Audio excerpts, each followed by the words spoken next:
folks. Welcome back to LA Not So Confidential. I am Dr. Scott, and I'm here with my bestie, Dr. Shiloh. We are so excited to bring you another crossover episode. We have not done a true crossover in a while.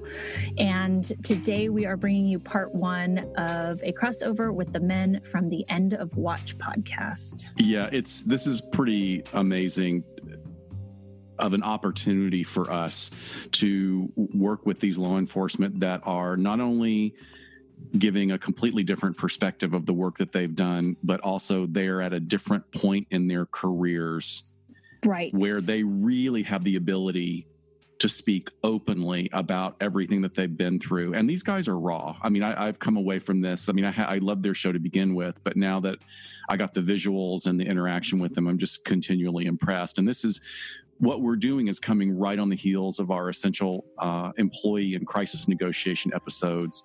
And, you know, we're going to continue and hope to continue and go further in depth in what I think is really an important conversation regarding mental health. And that's the wellness of law enforcement officers. And it's something that needs to be talked about more. I think that our guests, our crossover partners, really nail it on the head with this conversation.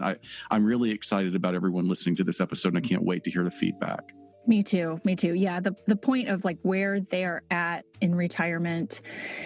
So end of watch is what we say in law enforcement, usually, and other sort of first responder type jobs. When you're done with your shift, it's the end of your watch. You have your beginning of watch, you have the end of your watch, but then it also is the end of somebody's career, the end of the entire job. Or it's also used when someone is killed in the line of duty as the day that they died. It's their end of watch. So this is such great timing because this week is National Police Week, which is the national celebration to celebrate the life and remember those officers that have been killed in the line of duty. And if you guys have followed us through social media, you might remember that last year I went to the celebration in Washington, D.C. and went through to a lot of those events. That's when I got to go to Quantico. And it's a really somber yet important week to celebrate and remember individuals who have given their life in working in law enforcement. So the guys at the End of Watch podcast always dedicate one of their episodes to a law enforcement officer lost in the line of duty. And you'll see how they did that for the episode that we did with them. But they just have such a wealth of experience. And I love that they are these like total tough guys, yet they love talking about the challenges for law enforcement officers mentally and psychologically and what the job does to you. So that was right up our alley when you're talking about being exposed to trauma and some of the tragic life issues that come about. Yeah, I think they should go on tour. And I think after, I seriously do. I think after our listeners hear this today, you'll probably agree with me. I think that for as much as like I've gone to conventions and conferences on threat assessment and wellness and all sorts of things, like these guys have a place there to say, this is what happened to us and this is why it happened. And anyway, I just feel it's like very valuable. And we hope that this episode is going to give you, our audience, some more insight into our work with law enforcement and mental health and our engagement with law enforcement. And, you know, as I've said before, Shiloh and I kind of bookend law enforcement agencies. And, you know, we think that more information to everyone is just going to help really have a cultural impact on the way we view law enforcement. Definitely. So this is part one of the conversation. You can find part two on the End of Watch podcast feed, and then the entire conversation on their YouTube channel. So please go over there and subscribe if you want to watch us interact, minus Bootsy because he couldn't get his camera to work. So you can see the remaining three of us visually, but go over there and check it out if you just want a nice seamless conversation on their YouTube channel, and everything will be linked in our show notes. So please enjoy the cop talk. So excited to be doing this with you guys. This is a crossover in the making for a while. Very cool. We're excited and intimidated at the same time because our PhDs have not arrived in the mail yet. We are the least intimidating psychologists you'll ever meet, I think. But this is really cool. So we have a few friends in common, and you guys recently did Rebecca's podcast Dialogue, and we love Rebecca. We've worked with her a lot. Yeah, big fan. She's sharp, very, very sharp.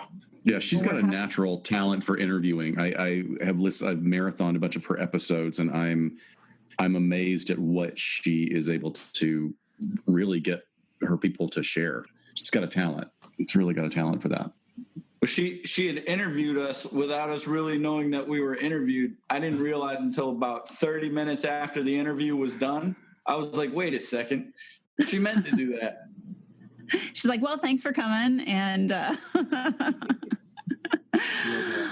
well, I think us getting to meet you guys through her and some other like random coincidence people that we know in the small world of law enforcement and now podcasting is a really cool thing. And I'm grateful that you guys asked us to be a part of your show. And I think we have a lot of interesting topics to touch on today. Absolutely. Hey, Dr. Shuttle, can you and Dr. Scott, just for our audience, just give a quick background to yourself so our audience knows where you're coming from?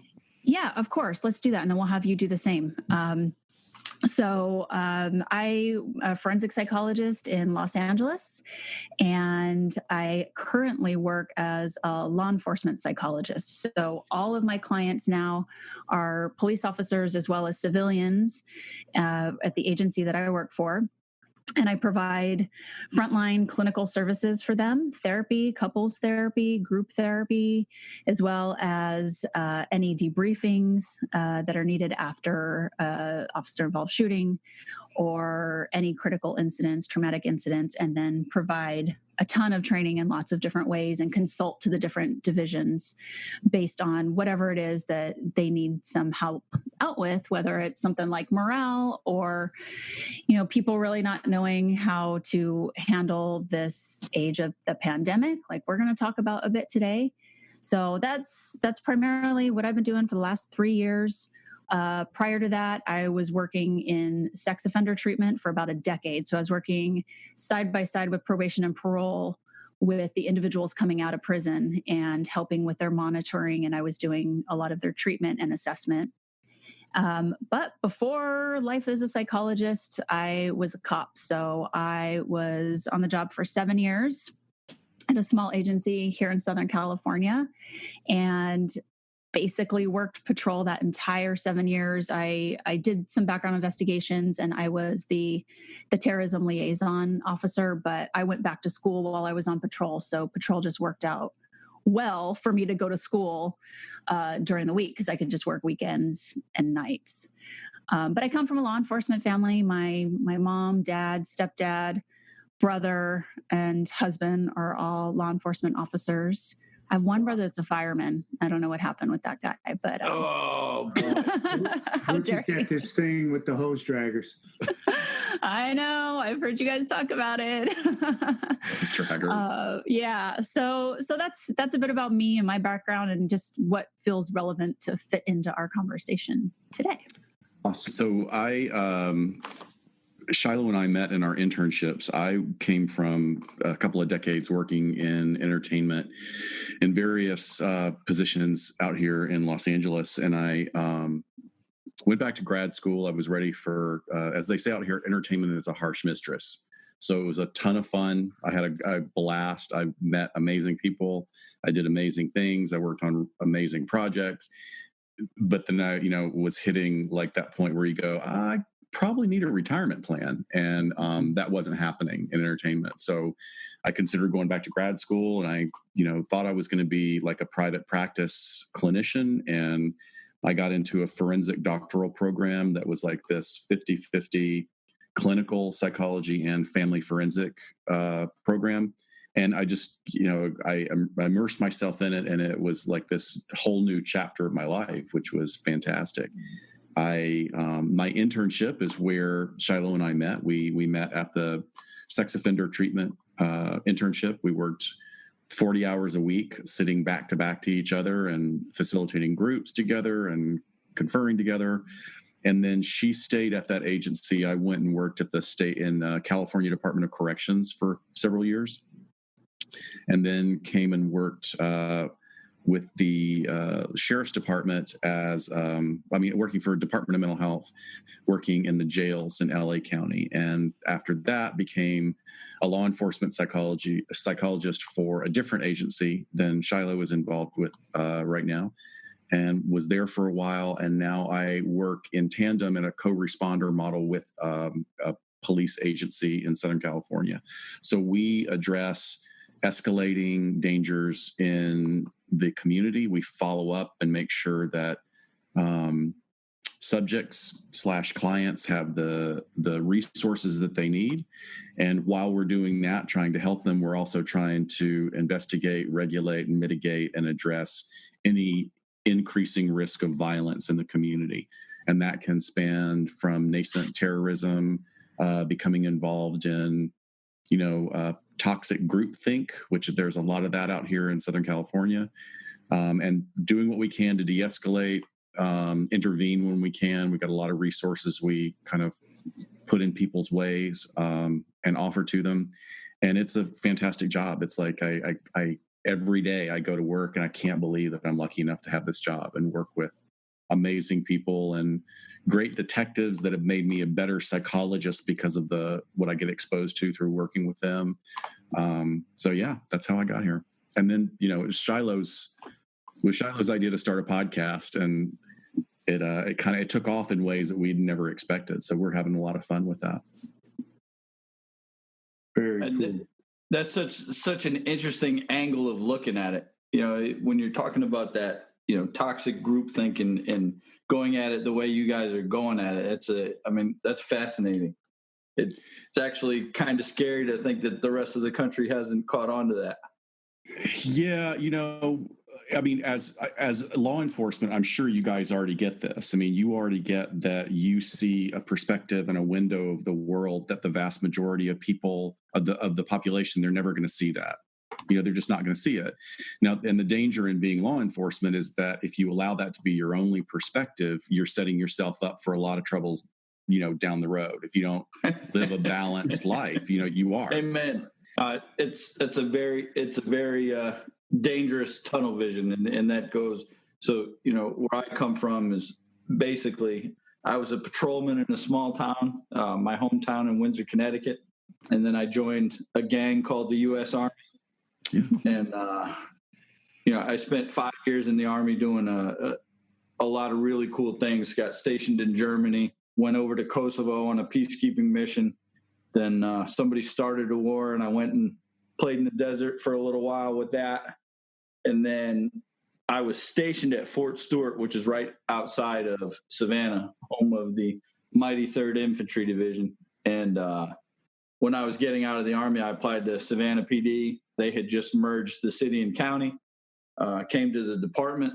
I worked patrol for a quick little while, and then got onto a crime suppression unit, which I've written about extensively in my book, The Expanded Patrol Operation. But it was basically addressing high crime areas and that kind of stuff. But it really exposed me to what was really going on in the city of Savannah and different techniques. But I learned a lot about intel gathering, which is how I actually first met Lou. I was working on an organized crime drug enforcement task force, and then wound up leaving Savannah to go out to a more rural area out around Fort Stewart. A lot of soldiers, a lot of gangs, a lot of different type of stuff. But, anywhere you have people, you got drugs, you got problems, you got all that kind of stuff. But I was part of a narcotics task force where I worked even closer with Lou and a guy named Toby Taylor. And we worked a storefront operation out in Statesboro, Georgia. And then after being there for a while, I came back to Savannah when a different chief came in and went right back to the thing. We started a new OCDETF case, focusing basically most of my career was gangs, guns, and drugs.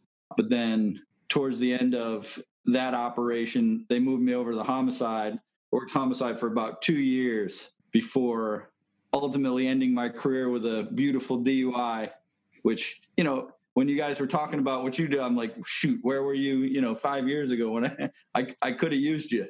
But, 5 years ago, mentally, I would not have been open to it. I was not in that mindset of, oh my God, I need help. I was more in, whatever, man, I got this. I can handle this. But it taught me a lot about, how not dealing with your problems will eventually get you, and that's how Lou and I wound up here doing this podcast, saying, look, we were legitimate in our field of law enforcement, but our actions and behaviors and we were really good at our jobs, but we were really bad at just being regular people. We were really bad at it. And it led to, a lot of destruction in our lives. But that's why we're doing what we're doing now. Yeah. Just to jump in for a second, because Shiloh and I both work on, we bookend the same law enforcement agency, and we both engage in what you'd call psychoeducation and exactly what you're talking about, bringing people up, like, hey, this is not the only way you have to walk this life and this career. There are alternatives. There are ways you can survive and thrive and have a healthy retirement without a massive heart attack 2 years after you get your pension. And every time I do these lectures and educational seminars with law enforcement, I started off by saying, look, my goal in talking to you today is to get you to a place where you will start thinking about how to nearly empty that pension benefits. I want you to live till you're 95 and still kicking. And I don't want you to have a coronary 2 years after you retire because you've been such a hard charger for 30 years that you didn't take care of yourself. No, it's like that tunnel vision you were just talking about.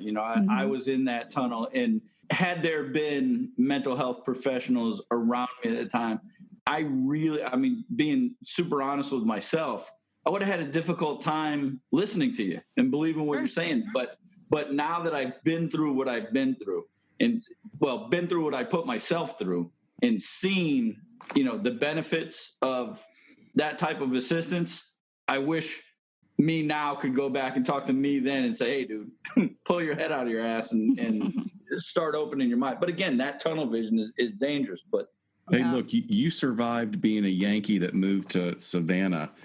I have all the admiration of you because I'm from Alabama and we don't take to Yankees too well. So you got some strong stuff in you to survive that. Hey, I'm still down here. So, the survival is, I'm still scratching every day. Yeah. Hey, Dr. Scott, I love Alabama. I finished my career in Huntsville. That's where I'm from. Yeah. I was putting time out for my last year, and I was at the Redstone Arsenal there at the National Center for Explosives and Training Research, which I knew nothing about. We kind of finish it out over there, and I loved it, man. I loved Alabama. I loved Huntsville. Great place. Well, Huntsville, thank you. And I got to tell you, Alabama, the whole state is beautiful. There's a lot of difficult things down there, and there's a lot of inequality. There are some parts of it, the really poor sections look like, they match third world poverty. But I'll tell you, Huntsville is an amazing place to have grown up in. One of the things that when I moved out and I lived in Chicago and lived around the country and around the world, and when I would say I was from Huntsville, everybody always knew it as Rocket City because, when after World War II, basically all the European brain was pulled into our space program. So we had this, for this sleepy southern town, we had this amazing influx of brains and intellect from all over the world. And it's made a difference. It makes for a great culture there. That I think that's what you were probably picking up on. Fun fact, Dr. Scott, the highest concentration of PhDs in the world lives in Huntsville, Alabama. I consider me schooled. I did not know that. Wow. Go figure, right? Yeah, I can believe it. Sal, can we get some of your background for our audience, please? Yeah, I'm retired. I was on the job for 26 years. I started my career as an INS agent, which is now ICE, in Los Angeles in 1991. And what a great place to learn how to be a cop, Los Angeles. And what an interesting time, too, early 90s. My Lord. I'll tell you what, it was definitely the place to be to learn how to be a cop. And I was lucky enough. I actually did my first 6 months in LA County Jail. When you were a new agent, they put you on the release line at LA County to interview all outgoing foreign-born inmates to determine alienage and deportability. It was where I really, if you were a non-native Spanish speaker, it's where you really got your Spanish down to be fluent. And it's also where you learned about the gangs and about the culture out there. And then I was lucky enough to be on a LAPD ATF INS task force in Rampart. I was on the Rampart task force. And, I was out there, I was on the streets and worked during the riots, the whole OJ thing, just the early 90s. I was in my early 20s, and it was wow, what a such time. A great place, to be a cop and to learn how to be a cop. But while I was on that task force with the ATF guys, I knew that's what I wanted to do. I wanted to work undercover. There wasn't a lot of opportunity for a big Italian guy with ICE to work undercover. And, it was the ATF guys who were the cowboys. They were doing all the undercover shit. Just even at the academy, when I saw those guys, we all had to have our shaved and our haircuts and all that. And, the ATF class would walk in and it looked like, the Hells Angels in the lunchroom. And everyone was like, man, that's the place to be. But it's a hard agency to get into because it's small. And I was in LA about 5.5 years, and I just had a great time. But I'm an East Coaster. I want to get back to the East Coast. I took a short stint with the Marshals in New York before I could finally get on with ATF. I got on with ATF, and I spent the next 2 decades basically working undercover. I did every kind of undercover case there was. I never said no. Murder for hire, outlaw biker gangs, mafia infiltration, street gangs, just nickel and dime gun buys, drug buys, whatever it was. I became addicted to it. I loved it. I ran it really hard. I never stopped. I never took a break. Like I said, I wish I could have talked to both you guys about a decade ago. My career, I did retire. My career didn't end well. I ended up under investigation by OIG. Bootsy was there. We kind of went through a thing at the same time. Even though, there was no wrongdoing found in the end, it pretty much ruined me. I had run my family life into the ground, and I knew it was time to retire and kind of get to know my kids and my family. Sure. So how many years did you do total? 26. Wow. He's got the coolest kids in the world, by the way. Well, that paid off. That's great. Yeah. So what typically do you like to focus on in your podcast, End of Watch?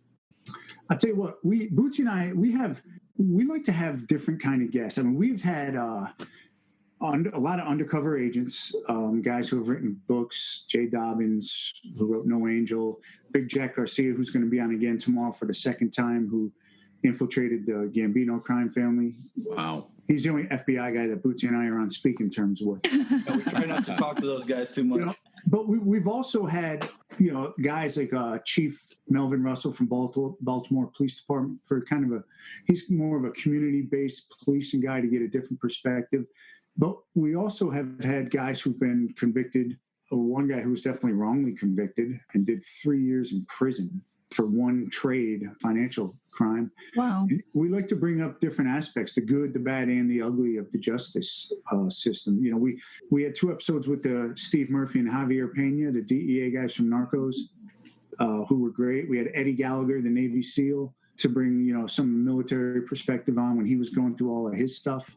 So we like to kind of bounce around military, law enforcement, but we like to bring up, not just what is right with law enforcement and our justice system, but what is wrong with it. Sure. Yeah, like you said, the ugly, whether it's the hard truth or however you want to phrase it. In a way, at the ends of our career, Bootsy and I both were kind of on the other side of it for a little while. So yeah, we have a unique. We got to see the criminal justice system play out, and I never would think, but Lou and I were actually kind of ignorant about the whole criminal justice system from the other end because of the way we, I like to say the way we played the game. I never could fathom a prosecutor fabricating facts in a prosecution. I could never figure out the way we made cases. They never had to take a political end on it. We brought the facts, they presented the facts in court, and people were either convicted or acquitted on that. In our cases, they were usually, and I'm not blowing our horns, but I never lost a case in trial, and neither did Lou. But again, that was based on absolute fact. I never would have conceived that prosecution would let politics or anything like that until I went through it myself. And then the way I see now, prosecution's being jaded, evidence, exculpatory evidence not being shown, and just flat out lying in a courtroom, which is inconceivable to me. But now that we've been through what we've been through, we've seen it on several occasions. We looked at Eddie Gallagher's case. Another guy, we had an American hero, Victor Avila, ICE agent, who was shot, and his partner, Jaime Zapata, were killed down in Mexico. But to see what's happened with their killers and their trial here in the United States, I mean, it's appalling. Yeah. But those are things in our career we never even would have considered happening, because we played the game very honestly. We came in, if we caught the bad guy, we presented the facts. If we knew he was a bad guy and we couldn't catch him, we didn't present false facts. We waited until we got the right evidence. And the thing about bad guys is you can always catch them later. Sure. Yeah. The perspective growing up in a family of law enforcement, I sort of had that view as well, that everything, works out the way it's supposed to. And the criminal justice system is the best in the world and is just. But even still in childhood, had a family member who was in law enforcement and was prosecuted federally. And it rocked my world. I mean, I think for my age, it was really hard to understand, but also just the contradiction of, wait a minute, I've believed this other part my whole life, and now I'm seeing this really nasty underbelly of it. And my family member was treated very poorly, including the rest of the family, by the feds. And ironically, after I left college, I said, I want to go to the FBI and I want to make it a better place, and I will never do that to anybody. So I did test for the FBI. I was going through the process actually when Scott and I were in internship. You sound way too smart to be in here. So yes, I decided to be a psychologist at the last minute instead. And I just better choice. Loved the work that I was doing, but you think it would have totally soured me. And I just thought, this is bullshit. I can be a better agent than that. And the thing is, it's crazy to see that, but I do want to say, I still strongly believe and support. It's the best in the world. I've seen the criminal justice system in a few other countries, and we are leaps and bounds ahead. It's not a perfect. I'm glad system, you said that, because it's absolutely true. It's that it doesn't mean that it doesn't have massive flaws and injustices, but it is still, especially for those of us that have had the opportunity to live in different parts of the world, it's like we've got it great here compared to other places. And yet, if we look at the whole system, like we were talking about earlier, that narrow field of vision, if you're not exposed to the things that all of us are exposed to and see a bigger picture, you don't understand that it's very easy for the public to think of law enforcement or even mental health. They have a very concrete and very black and white view of what that career means, and what they don't see is the difficulty and the repercussions and the challenges of staying in your field of work, and the sequelae down the line if you don't have someone like us. Like you were saying, you didn't have the opportunity, or even if you had the opportunity, you wouldn't have opened up to us. I mean, I will say most people that are trained at being law enforcement psychologists or mental health, we're pretty sneaky and we're good at it, and we find a way in, and we're really unobtrusive in the way that we create relationships, because we're doing it. Yeah. Are we being manipulative? Yeah. But we're trying to manipulate you toward a better emotional health state. But it's the same thing, Lou, it's the same thing we did, professionally. We manipulated the bad guys to get them to tell us things they never wanted to tell us. It's another example of what the rest of the world doesn't know, that this is the way things work. Yeah. And the funny thing about that, I think we're seeing that a lot it's funny, but not funny, with all the COVID-19 stuff going on. I think the United States, if you watch Facebook, everybody went from being law enforcement experts to now being medical experts. Everybody's a doctor, mind you, but everybody knows everything. And I don't think mental health is any different in that. Of course, I know how to treat that. This is, if they're doing this, you need to do if you don't have a leg to stand on, my father taught me, if you don't know, keep your mouth shut. Yeah. There's a lot of, even in the field of mental health, on one hand, it's very interesting to see a bunch of highly trained, really good therapists start to argue, because it's a really different experience. Okay, I can see their perspective, or I can see how they have formed that perspective. I don't agree with it. How do I make my point known? And it can be a very interesting experience, but that's not something that the rest of the world does. Is everybody wants concrete answers to things, and that's why you have people ending up drinking bleach and Lysol, because this is an experiment. Because they're medical doctors. Right. It's like, well, I heard it on YouTube. The lack of critical thinking. YouTube is always a very credible source. That's right. Yeah. Like I said, you guys, and we talked about this with Marla Friedman, who's a great psychologist out in Chicago and works with a great psychologist and a great human being. Yes. But, if, a couple of decades ago, it was a joke to all of us, because if you were undercover for a certain amount of time or whatever, they would send you to see the ATF psychologist afterward, and they weren't ATF employees; they were just contracted by the agency, and it was kind of like a joke between the guys. But I tell you what, it's not a joke. No one's laughing anymore after all the suicides. All the suicides of guys I know. All the guys and girls who have just run their lives into the ground and made train wrecks out of their personal lives. No one's laughing anymore. Well, and that setup that you're talking about, if you go every 6 months or a year to see a doctor, you don't have a rapport built with that person, and you're jumping in for an hour, and what are you really going to tell them? And it's up to us to find a better way, because it is such a subculture. And I love that where I work, and, I'm sorry we're being so cryptic for your audience. Our audience is used to it that we don't talk about where we work, but the agency I work for has been around for 50 years with their psych department. And we have worked hard to fully embed ourselves. I walk around the station once a week, just making my rounds. Hey, so people can get to know me. And then that's actually where I get most of my self-referred clients. They call up and they say, hey, I want to see Dr. Shiloh because I know her, I'm familiar with her. Or they'll be sent in for some reason, and then they choose to stay on because we have built a rapport beyond, whatever they got in trouble for, or the shooting or whatever. But it's really up to us to figure out how can we get out in front of you guys to have exposure to us. So, how there's with President Obama's 21st century policing that came out and looking at the different pillars, part of that was law enforcement being a little bit more transparent to the public to gain their trust. And I feel like we have to sort of do the same as psychologists. How can I get you to see me as a human being? Humanize the badge.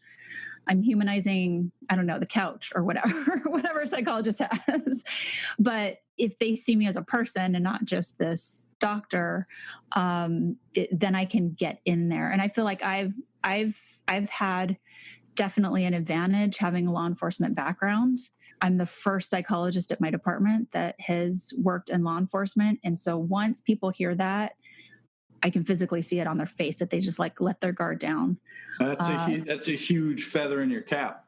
It's been so much more useful than I even thought it was going to be. It's made a world of difference sometimes. One of the most effective undercover guys in the country.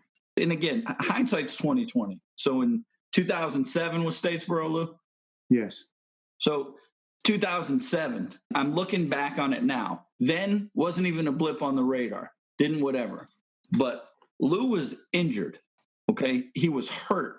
I don't know what it was, but his back was messed up. Okay? His back, and remember, I think your arms were messed up. Yep.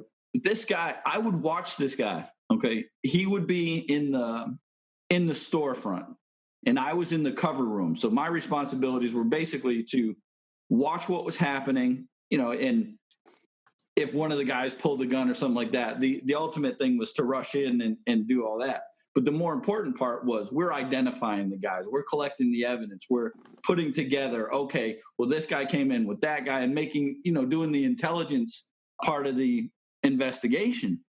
But I'm watching Sal on camera with TC and Red, and they're dealing with these guys and doing it. And he is moving and acting just like a bad guy. Nothing, you wouldn't know there was anything going on at all. So they would close up the shop and leave. And I would wait 30 to 45 minutes, depending on what was going on, and go. Maybe once a week, I would catch up with them because I'd be going far west and Sal and TC would be going back to Savannah. But I'd have like paperwork or evidence or something to turn over to them. And of course, we didn't want to be seen together. So I'd wait 45 minutes. I went, and I remember meeting them at a gas station. And the dude who was on camera for the 8 hours that day, joking, kind of half-ass wrestling, playing pool, sitting, dealing with these bad guys, is curled up in the back seat of a car because he can't move, because his back is that badly hurt. Right? But you never would have seen that in the operation. Wow. So he's acting so much that he's overcoming a physical ailment. So much so, yeah, I mean, you guys, I can't see him on the camera. Yeah. But you see a guy who's a mountain of a man curled up in the fetal position in the back seat of a car. And I was just thinking to myself, how the hell do you work all day long if your back's hurting that bad? I'm like, mentally, what the hell are you doing? And that's a physical representation. And that is happening every day with people with psychological injuries, that they're expecting them to be out there and do their job. And I remember, I think it was just when I was coming into psychology, finishing up school, and I had been in my second OIS, and I really wanted to start diving into the research about traumatic stress symptoms because I had felt some of those firsthand. And I ended up starting to teach to law enforcement about, here's signs and symptoms of what's normal to feel after a traumatic situation. And just by educating you, you're actually less likely to develop full-blown PTSD because you don't think, oh my God, I'm going crazy. Am I supposed to feel this? You realize that it's normal. And then cover it up when you start. Yeah. And then like, oh, I don't want anybody to know this. Right. Not getting support for it. So I was working for a company, some former military guys that were putting together, these trainings, and they went to a local Sheriff's Academy here in Southern California to propose having my talk then, because how great to have it when these people are just starting out so they can learn this and carry it throughout their career. And they were turned down and said, no, we don't want them to know what the signs and symptoms are, because what if we then have everybody out and we need people mobilized? Yeah. So I was blown away. I'm like, would you send someone out if they had a broken leg? But now your story about Sal is exactly that. Exactly. And the thing is, I don't know if it was in his head. I don't know if it was in his back. I don't know if he, whatever that was, but it was just, it's crazy to me now. And that one just sticks out in my head. There's a couple others, but that's the one that hits me in my head. So in real life, Lou Velozzi is, I don't even know how old he was at the time, 40 something. Okay. With a almost crippling back injury, but the guy could act. He could become Sal, and you'd never even see any of that. That injury, it's gone. It doesn't exist. He's playing so much into that role that physically he's not feeling those things anymore. It's just crazy to me, the power of your brain, and then I, relating it to myself, I'm thinking, what the hell was I doing to myself in my head? Like you said, I don't want anybody to know that, I'm having these thoughts or that. It's hard to work on a police department when people think you're crazy. Yeah. Well, Bootsy, and Dr. Shiloh and Dr. Scott, I'd love to get your thoughts on this. Bootsy and I talked to two of our guests about the same thing on the podcast. We talked to Carlos Canino, who was at the time the special agent in charge of ATF in Los Angeles, Field Division. He just retired, but he was a great undercover. And Victor Avila, Westfield State graduate. That's right. Him and Bootsy are fellow alumni.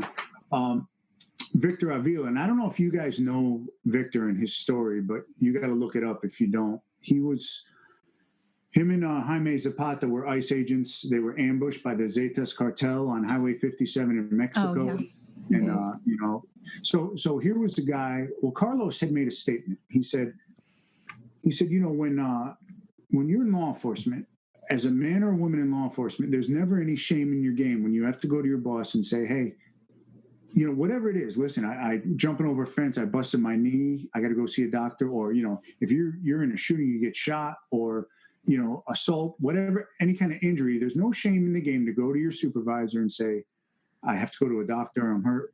But we're kind of trained, especially, amongst each other, to not go to our supervisor and say, hey, listen, I'm fucked up. What I just saw or what I just did, or what just happened to me, I'm fucked up in the head. I need because if you have a knee injury, right, you're going to ride the pine for a few weeks and months, or sit on the bench, but no one wants to say, listen, I need some help, I'm fucked up. When that happened to Victor Avila, he watched the guy next to him take AK-47 rounds and die. He took 3 rounds himself, surrounded by, I think it was 12 cartel members. And didn't know it until it stopped. Right. Oh, and then even at the hospital, he wasn't safe, because that's where the cartel finishes people off, at the hospital in Mexico. So his trauma continued, and he was treated like shit by his agency. He needed help. He needed you guys. But ICE had no protocol. They had nothing set up at the time. They actually ended up telling him, leave the job. Wow. Just retire. Yeah. He wasn't even eligible to retire, but he actually had to go out on medical. That's why Bootsy and I, we bring this up all the time with a lot of our guests, how important it is to have people like you guys, and how important it is to let guys know, guys like me and Bootsy, men and women of law enforcement who are on the streets and doing all that stuff, that you don't have to always be a tough guy, man. Right. And it's not always about, you need options. You need different layers of options and access, because maybe you don't want to go to your supervisor and say, hey, I need a timeout, I need to go see the doc. Right. You need to be able to have access to go totally confidentially if you don't want anyone to know. You need a peer support group, because maybe you don't want to talk to a doc, but you want to talk to someone who's been there. Or, something totally not even related to the department. If it's law enforcement specific counseling, or just a counselor in your neighborhood. I tell people all the time, I get that some people aren't going to trust us just because we happen to work for the same department. If you need help, I just want you to get it somewhere. And I don't care where that is. I'm going to be able to understand you better and have that sensitivity to the culture, and probably not overreact like a non-law enforcement psychologist would. But I just, at the end of the day, I don't care where people get help, but we need different options for them, rather than the phone call we get of, oh, so-and-so was crying in the station today. Right. And then they get sent. Then that makes it even worse, because now it's been, instead of it being like, how can we help? I've been on the receiving end of that during my tenure as a law enforcement psychologist of, hey, so-and-so was crying in the station, we're sending them over. And, it's people cry. That's a normal reaction. Cry. And hopefully you went over and you said, hey, come in my office, let's talk. But that's not generally the way it happens. There is a big shift, but you were using the medical example beautifully. And what I would add to that is that, think about like what football has been doing until just really the last few years. It's like, you got your bell rang, get the fuck up off the field and get back on. Right. And now we're realizing, 50 years of doing that. And that's why you never hear from that generation of NFL players anymore. That they disappear, right? You never hear from them. And the reason is because traumatic brain injury, CTE, it's horrific, but it's one of those, we don't hear from them. We don't see them, but there's not a lot of shame around it. Maybe because we haven't exposed it a lot, but there is so much stigma around the concept of mental health challenges. Nobody gets out of this life without a diagnosis at some point. I mean, that's just our big Bible of diagnostics. The DSM is like, you live long enough, you're going to see and experience things, and it's going to happen to anybody in any profession. I'm more concerned if you don't have that. Like, if your favorite parent died and you're not going through a normal grieving process, I'm going to be real concerned about that. We're not getting out of this life alive without some sort of tragedy or loss in our life. And that's my. I want to tell you guys kind of a sad thing that I've realized, and it's probably been the last 6 months.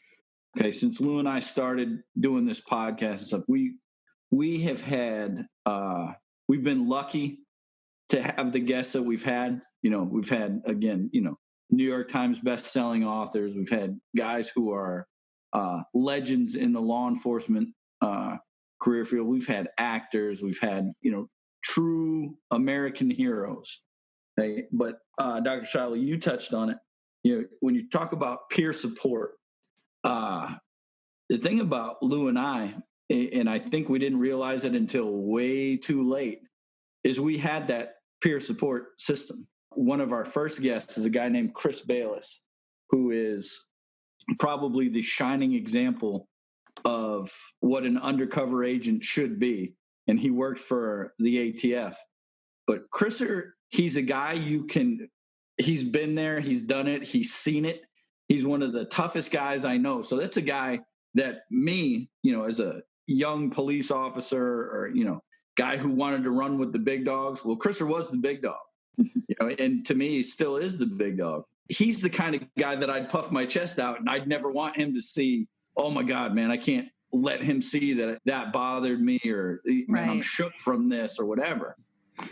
But Chris Bayless and guys like Chris Bayless and Jay Dobbins, and when you hear Victor Avila's story and all these other guys, I now know, and even Lou for me, I now know, even then, if I had gone to them and be like, look, guys, like Lou said, I'm fucked up. That really got to me. Those guys, they understand. They get it because they've been there. And because they've been there, they're not going to bat you away. And I think that was probably my biggest misconception during that time. I'm running with the alpha dogs. I'm running with the big pack. When I was in Savannah running on a team called Expo, we were the big dogs of the department. The guys, if it went, it bled, it blew up, we were the guys that were either doing it or around it. Those guys all would understand if we sat down and talked. I mean, and I'm sure, you got shitty people everywhere. I'm sure there's an exception. But how catastrophic is that when you finally turn and try to bend somebody's ear and you get the wrong ear? Yeah, absolutely. Yeah, to have peer support members who are trained, and the peer support school that we put on is such a great week of school, and the members that go in to be trained as essentially counselors, they come out of it going, oh my God, I learned so much about myself and I'm so ready to go help someone else that needs it. And they're just dying to be of service to their brothers and sisters. And it's a really neat program. I think getting programs like that set up is essential. Dr. Scott, you said earlier, everybody wants a concrete answer. When you're talking about PTSD, or you're talking about officer suicide, which seems to be so common now, the thing is, there is no concrete answer to it. However, if we can start developing those programs where you realize, one, not only is it okay to admit that something broken up there, but to have somebody go, okay, well, if one of my brothers or sisters comes to me and says, hey, they're broke, I got to do something to help them. Yeah. It's not always, and I can't believe this is coming out of my mouth, but it's not always about catching the bad guys. Sometimes it's about recouping the good guys.